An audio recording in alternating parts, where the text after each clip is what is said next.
Chapter 38. He made the altar of burnt offering of acacia wood. 5 cubits was its length, and 5 cubits its width. It was square, and its height was 3 cubits. He made its horns on its 4 corners. The horns were of one piece with it, and he overlaid it with bronze.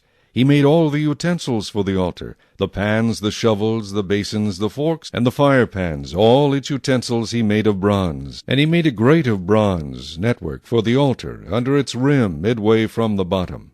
He cast 4 rings for the 4 corners of the bronze grating as holders for the poles, and he made the poles of acacia wood, and overlaid them with bronze. Then he put the poles into the rings on the sides of the altar with which to bear it. He made the altar hollow with boards. He made the laver of bronze, and its base of bronze, from the bronze mirrors of the serving women who assembled at the door of the tabernacle of meeting.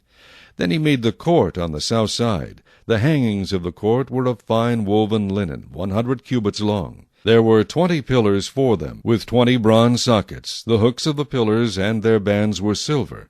On the north side the hangings were 100 cubits long, with 20 pillars and their 20 bronze sockets. The hooks of the pillars and their bands were silver.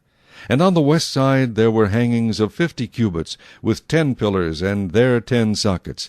The hooks of the pillars and their bands were silver. For the east side the hangings were 50 cubits.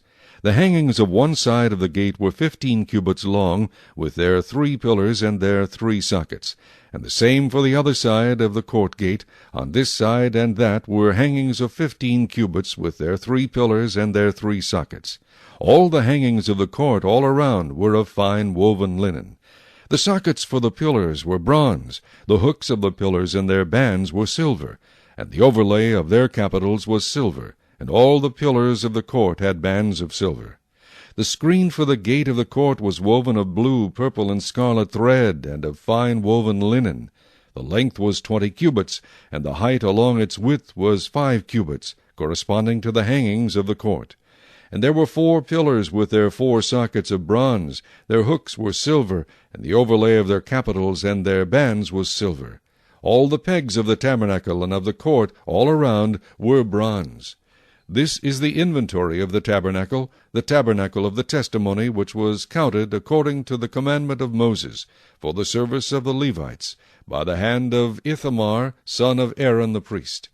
Bezalel the son of Uri, the son of Hur, of the tribe of Judah, made all that the Lord had commanded Moses. And with him was Aholiab the son of Ahisamach, of the tribe of Dan, an engraver and designer, a weaver of blue, purple, and scarlet thread, and of fine linen.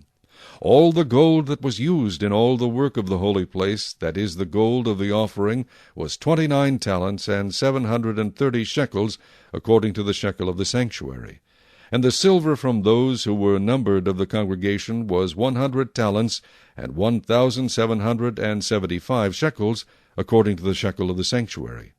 A bekah for each man, that is, half a shekel, according to the shekel of the sanctuary, for every one included in the numbering from 20 years old and above, for 603,550 men. And from the 100 talents of silver were cast the sockets of the sanctuary and the bases of the veil, 100 sockets from the 100 talents, 1 talent for each socket.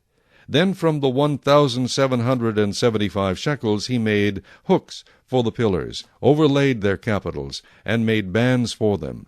The offering of bronze was 70 talents and 2,400 shekels. And with it he made the sockets for the door of the tabernacle of meeting, the bronze altar, the bronze grating for it, and all the utensils for the altar. The sockets for the court all around, the bases for the court gate, all the pegs for the tabernacle, and all the pegs for the court all around.